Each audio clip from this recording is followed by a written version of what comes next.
오늘은 노트를 잠깐 켜고 얘기를 좀 나누면 좋겠습니다.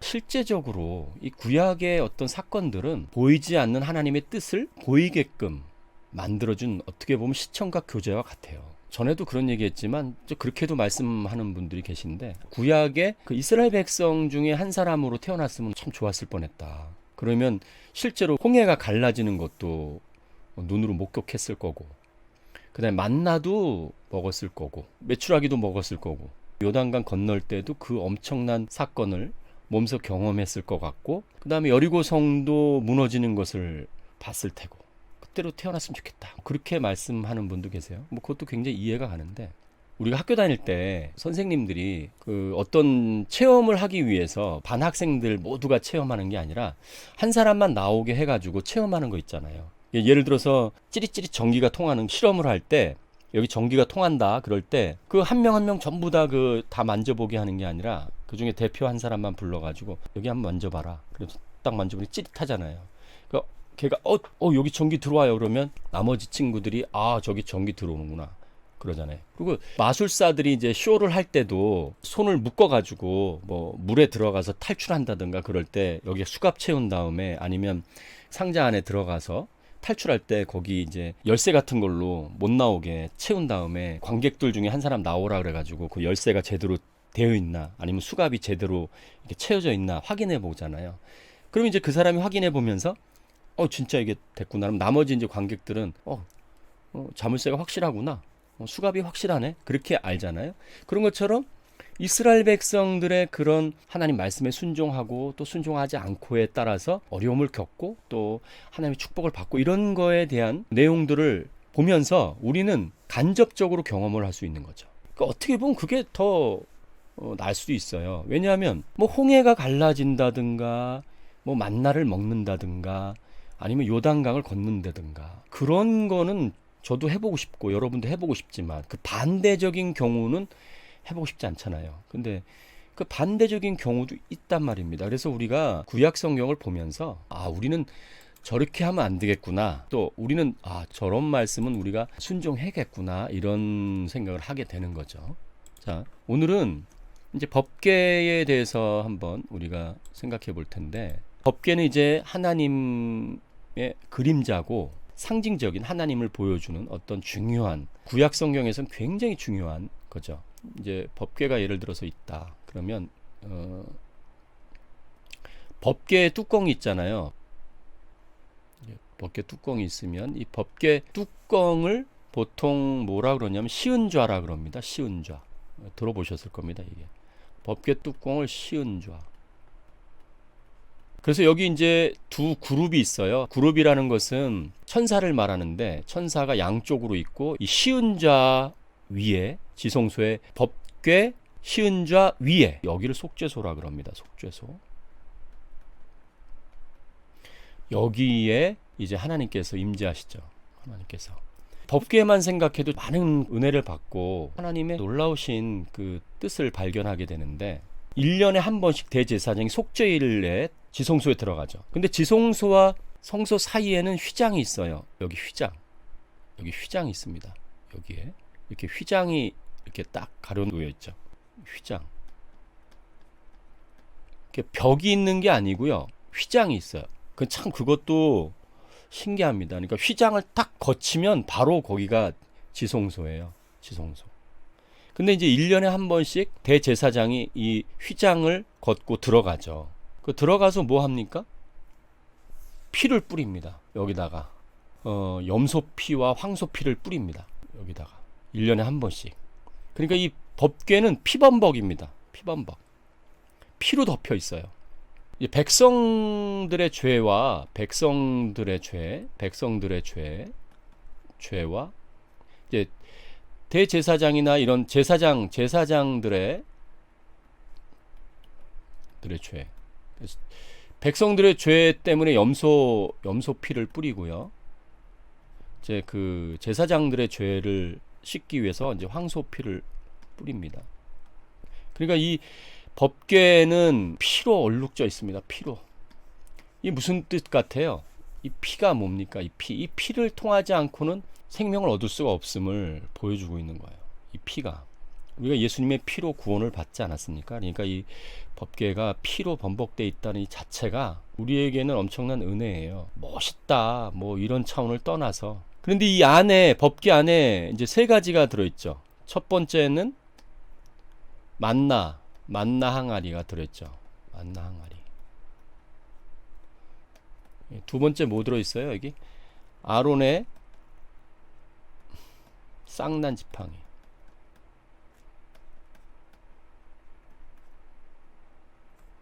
그 다음에 이제 십계명, 돌판에 새긴 십계명이 있어요. 이스라엘 백성들이 그 애굽에서 이제 나와서 홍해를 건너서 지금 약속의 땅인 가나안 땅에 이제 가잖아요. 갈 때 모세를 통해서 이제 하나님께서 성막을 만들라고 하시고 그 성막을 통해서 이스라엘 백성들의 죄의 문제를 이제 해결하시죠. 근데 그 성막의 모든 어떤 사물 하나하나가, 성물 하나하나가 전부 다 예수 그리스도를 상징하고 있어요. 여러분 소설 같은 거 좋아하세요? 추리 소설 같은 거 혹시? 이제 뭐 아가스타 크리스티 뭐 이런 사람들 추리 소설 읽어보면 처음에는 막 범인이 누군지 모르잖아요. 그죠? 범인을 막 상상도 해보고 또 어떤 사건이 터질 때마다 범인이 A였는데 그 사건 때문에 B라고 생각하고 막 헷갈리죠. 추리 소설을 쫙 읽으면서 끝으로 가면서 이제 결말 부분에 가면 범인이 누군가가 이제 나타나잖아요. 근데 여러분 그 추리 소설을 읽고 난 뒤에 범인이 이 사람이었구나 그러면서 이제 중간중간에 사건 속에서 이 범인이 왜 그런 사건을 일으켜서 자신이 범인인 것을 숨겼는지를 알게 되잖아요. 그 사건 하나하나마다 이 범인의 놀라운 이런 지혜가 있어서 우리로 하여금 범인인지 모르게 만드는 그런 함정들이 굉장히 많이 있잖아요. 근데 여러분 만약에 그 소설을 이제 읽고 난 뒤에 범인이 누군지를 알고 난 뒤에 두 번째 읽을 때는 어떤 생각이 들 것 같아요? 그 소설을 두 번째 읽을 때는 어떤 생각이 들 것 같아요? 전혀 다르게 읽어지죠. 처음에 읽었을 때는, 범인을 몰랐을 때는 그 하나하나가 흥미롭지만 뭔가 비밀이 숨겨 있는데 그 비밀에 대해서 알 길이 없는 거예요. 그리고 잘못 생각할 수도 있고, 물론 여러분 중에서는 정말 그 탁월한 그런 지능을 갖고 있어서 딱 읽자마자 범인이 누군지를 알아맞히는 그런 대단한 분이 있을 수도 있습니다. 그런데 저 같은 사람은 모릅니다.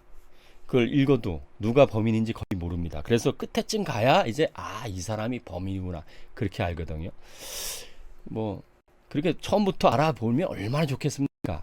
근데 성경도 그렇습니다. 성경도 처음 이제 성경을 읽을 때는요, 도대체 이게 창세기부터 출애굽기 읽어나가면서 계시록까지 읽으면서도 도대체 뭐가 뭔지 모르는 거예요. 그런데 그 성경을 쭉 읽고 난 뒤에 이제 뭔가가 깨달아지는데 뭐냐? 그 성경이 누구에 대해서 얘기하는 거냐? 바로 예수님에 대해서 얘기하는 거잖아요. 성경이. 성경 자체에서 구원을 얻는 줄을 알고 보지만 이 성경이 나에 대해서 얘기하는 것이다라고 예수님이 말씀하시잖아요. 그러니까 어쨌든 그 성경을 신약까지 다 읽고 난 뒤에는 예수님께서 주인공이시구나. 이 사실을 알고 난 뒤에 이제 다시 성경을 읽을 때는 어떤 느낌이 들겠어요? 처음에 우리가 어떤 추리소설을 읽을 때 범인을 모르고 읽었을 때랑 거의 비슷한, 이건 뭐 갔다가 이렇게 뭐 예화를 들면 예화가 딱 맞아지는 건 아닌데 대충 성경을 읽을 때 그 사건 하나하나에 예수님의 어떤 상징이 들어있는 것을 발견하면서 어마어마한 감동이 밀려오는 거예요. 그래서 그 성막에 있는 그런 성물 하나하나도 뭐 번제단이나 물두멍이나 옆에 이제 떡상, 진설병이 이렇게 있는 떡상이라든지 이제 촛대라든지 또 향단이라든지 또 지성소 안에 들어가면 법궤라든지 그 법궤 안에 아까 말씀드린 것처럼 만나 항아리라든지 아론의 쌍난 지팡이라든지 또 이 십계명, 돌판에 새긴 십계명이라든지 이런 것에 대한 상징들, 그리고 지성소가 하나님께서 임재하시는 유일한 곳이고 또 거기에 대제사장이 1년에 한 번씩 들어가서 피를 뿌린다. 이런 모든 것들에 대한 비밀을 우리가 알게 되면서 진짜 하나님은 이 구약 백성 한 사람 한 사람 하나하나 백성들을 인도하면서 구원의 길로 인도하고 가나안 땅으로 인도하면서 그 여정 속에서 하나님의 엄청난 지혜가 숨겨져 있구나. 그 지혜가 뭡니까? 예수 그리스도죠. 예수 그리스도를 통해서 그 하나하나의 상징들을 이제 풀어갈 수 있는 안목이 열리게 되는 거예요. 그러면 이제 그때부터는 성경 말씀이 꿀송이 같은 거예요. 내가 구원받은 게 그냥 하루 이틀에 구원받은 게 아니구나, 이게. 근데 여러분 한번 생각해 보세요. 이집트에서부터 가나안 땅까지 얼마의 거리일 것 같아요? 거기를 40년이 걸렸는데 거리상으로는 얼마 정도 될 것 같아요? 거리상으로. 지금의 이집트의 수도가 카이로니까 카이로에서부터 예루살렘까지의 거리가 얼마 정도 될 것 같아요, 여러분? 실제로요, 이스라엘 그 땅이 굉장히 작아요. 카이로에서부터요, 예루살렘까지 거리가 500km가 안 돼요, 500km가. 한 450km도 안 돼요. 어떤 사람이 424.12인가? 12km인가? 뭐 그렇게 얘기한 것 같은데, 서울과 부산까지가 여러분 어느 정도 돼요, 거리가? 원래는 적어도 아무리 늦게 가도 이집트에서 나온 이스라엘 백성이 가나안 땅까지 가는데 한 2주 정도나 3주면 가야 되는 거예요, 원래. 근데 그 사람들이 40년이 걸렸어요, 40년. 왜 그럴까요? 왜 거기 40년이 걸렸나요? 구약 성경에 나오잖아요. 그들이 40년 걸린 이유가 나오잖아요. 여하튼 오늘 제가 이제 여러분에게 말씀드릴 것이 이제 만나에 대해서 한번 우리가 생각해 봐야 되는데, 왜 그러냐면 예수님께서 말씀하신 것처럼 그 만나가 누구를 얘기하는 거냐? 바로 나를 얘기한다. 예수님께서 말씀하셨거든요. 그 만나가 나를 상징하는 거예요. 아까 제가 말씀드렸듯이 구약의 모든 중요한 사건, 절기, 또 제사, 이런 모든 것이 다 예수님과 관련이 있거든요. 예수님이 누구십니까? 하나님이죠. 여러분, 하나님을 어떻게 알 수 있어요? 하나님을 우리가 안다는 것이 무한에 지금 다가간 거예요. 무한의 지혜, 지식에 다가간 거예요. 그러면 그거를 우리가 그냥 예수님은 누구십니까? 그러면 예수님은 십자가에 달려 돌아가심으로 우리의 죄 사함의 문제를 해결하셨습니다. 예수님은 우리를 구원하셨습니다. 뭐 그 차원에서 머물러 있으면 안 되죠. 그것이 단순하게 그냥 한마디로 정의해서 될 문제가 아닌 거예요. 왜냐하면 하나님을 그 구약 성경 모든 전체적인 그 인물, 사건, 절기, 제사, 의식, 이런 모든 것이 다 예수 그리스도께서 우리를 구원하시려고 하는 그 하나님의 계획이 들어가 있기 때문에 그걸 알 때마다 막 감동이 밀려오는 거죠. 여러분, 구약의 백성들은 누구 때문에 구원받았나요? 예수님 때문에 구원받았죠. 그죠? 구약의 백성들은 오실 메시아를 통해서 구원받았고 우리는 오신 메시아를 통해서 구원받았잖아요. 이거를 좀 이렇게 설명드리면 아마 이해가 될 거예요. 여러분이 빚이 있어요. 누구한테 빚이 있어요. 여러분이 수표를 끊을 수 있잖아요. 수표. 근데 여러분 통장에 잔고가 하나도 없는 상태에서 수표를 끊어서 주면 어떻게 됩니까? 그 수표가 당장은 그 빚의 문제를 해결하겠죠. 그런데 결국은 여러분 그 통장에 잔고가 있어야 되고 그 잔고에 진짜 돈이 있어서 그 돈이 지불돼야만 되는 거예요. 그런데 통장이 비어있는 상태인 거예요, 구약 백성들은. 그렇지만 수표만 딱 써서 먼저 빚을 갚은 거예요. 예수님이 실제로 오셔가지고 그 빚값을 치르심으로 은행에 실제 돈이 나간 거예요. 지불이 된 거예요. 그래서 구약 백성들의 그 수표가 통장에 돈이 들어올 겁니다 하고 빚을 갚은 거죠. 그 통장에 만약에 돈이 안 들어오면은 빚을 어떻게 갚습니까? 못 갚습니다. 근데 그 통장에 돈이 들어온 거예요. 예수 그리스도를 통해서 그 핏값을 통해서 그 수표가 효능이 있는 수표로 바꾼 거죠. 효능이 있는 수표로, 가치가 있는 수표로 바꾼 거죠. 그래서 구약 백성들이 결국은 오실 예수님 때문에 구원을 받았고 우리는 통장의 잔고가 이미 치러졌기 때문에 우리는 뭐 수표 낼 필요도 없는 거죠. 우리는 바로 그냥 다 해결된 거고, 어제 법궤에 대해서 말씀드리면서 그 법궤가 하나님의 상징이고 그림자라고 말씀드렸잖아요. 그래서 법궤에 대한 것을 자세히 살펴보면 하나님에 대한 더 깊은 것들을 우리가 이해할 수 있고 알 수 있거든요. 그래서 법궤 중에 오늘은 그 만나에 대해서 얘기할 텐데, 만나에 두 가지가 있는데 그 두 가지 중에 한 가지를 말씀드리고 마칠 거예요. 예수님께서 말씀하실 때 비유가 긍정적인 면과 부정적인 면이 있었어요. 비유가. 근데 그 예수님의 비유처럼 이 만나에 대한 긍정적인 면과 부정적인 면 두 가지가 있는데 이 긍정적인 면을 우리가 먼저 보고 내일은 부정적인 면을 보겠습니다. 그런데 긍정적인 면보다 이 부정적인 면에서 더 많은 하나님의 뜻이 숨겨져 있기 때문에 내일이 더 중요해요, 오늘보다. 일단 오늘은 긍정적인 면을 한번 살펴보도록 하겠습니다. 예수님께서 그 만나가 바로 나를 상징하는 것이다 말씀하셨는데 그 만나가 어떻게 내려졌는지를 한번 우리 생각해 보자고요. 이스라엘 백성들이 이제 광야로 나왔잖아요. 홍해를 건너서 광야에 나왔어요. 근데 며칠 지나다 보니까 음식이 떨어져요, 안 떨어져요? 떨어지죠. 먹을 게 없잖아요. 광야에 먹을 게 뭐가 있겠어요. 광야에 먹을 게 없잖아요. 그러니까 음식이 떨어지잖아요. 이스라엘 백성들이 이제 불평불만을 하기 시작합니다. 광야에서 우리를 다 굶어 죽이려고 여기를 데리고 왔느냐. 그러면서 모세를 막 원망하기 시작하죠. 모세도 막 답답할 거 아닙니까? 어쨌든 모세도 하나님께 기도하면서 하나님께서 이 이스라엘 백성들에게 만나를 주시기로 합니다. 만나. 근데 이 만나가 매일매일 내렸습니다. 매일매일. 매일 내렸어요. 만나가. 예를 들어보자고요. 매일 만나가 아침 이슬처럼 내렸어요. 매일매일 그 만나를 취할 수 있었어요. 그런데 하나님께서 그 이스라엘 백성들한테 그렇게 말씀하셨어요.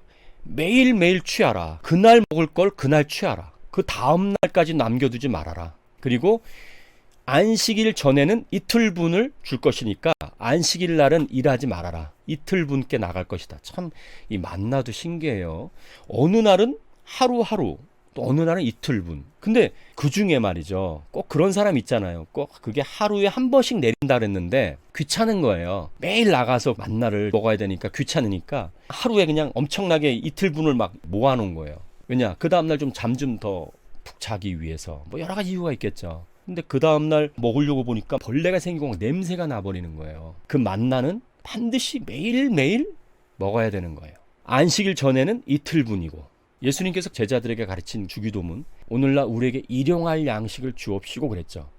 그 일용할 양식을 주옵시고가 많은 분들이 제가 그런 얘기를 많이 들었어요. 설교로도 들었는데 그게 음식에 대한 간구라는 거예요. 음식.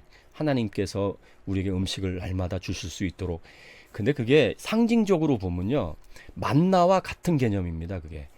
우리가 매일 오늘 우리에게 먹을 걸 달라는 얘기는 여러분 이런 사람들이 있어요. 과거 한 20년 전에 30년 전에 하나님 만난 그 사건 예를 들어서 하나님을 몰랐는데 교통사고가 났어요. 교통사고가 났는데 다른 사람은 다 다쳤는데 자기만 안 다친 거예요.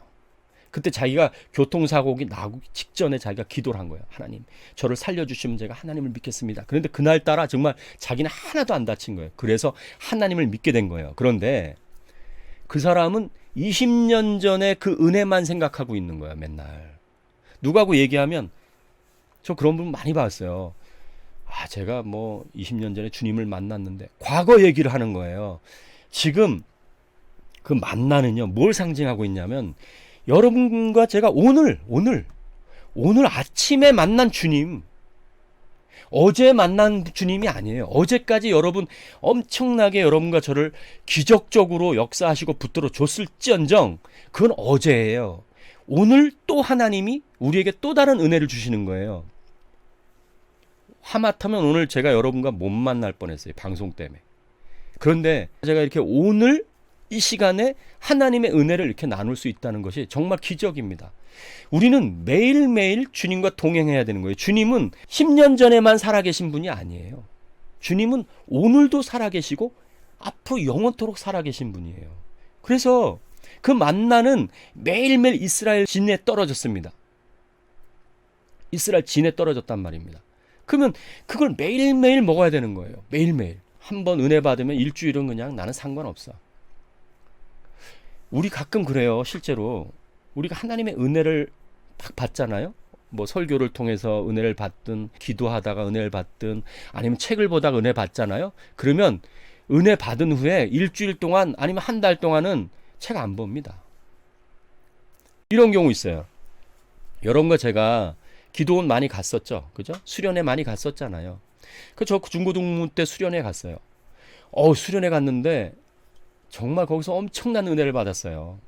청년 때도 마찬가지고. 근데 그때 은혜를 받고 난 뒤에 집에 왔어요. 그 은혜가 얼마 정도 가던가요? 저는 한 일주일 정도밖에 안 가더라고요. 일주일 지나니까 무슨 배터리에 방전이 싹 되는 것처럼 싹 빠져나가는 거예요.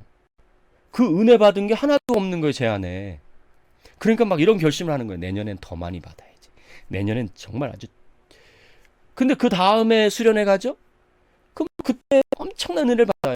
이번에 은혜 이거 잊지 말아야지. 집에 와요. 그만 일주일이나 2주 가면 또 싹 없어져요. 이런 식으로 무슨 배터리에 충전하듯이 신앙생활하는 분들이 굉장히 많이 있습니다. 우리는 매일매일 주님과 동행해야 되는 거예요. 주님은 10년 전에만 살아계신 분이 아니에요. 주님은 오늘도 살아계시고 앞으로 영원토록 살아계신 분이에요.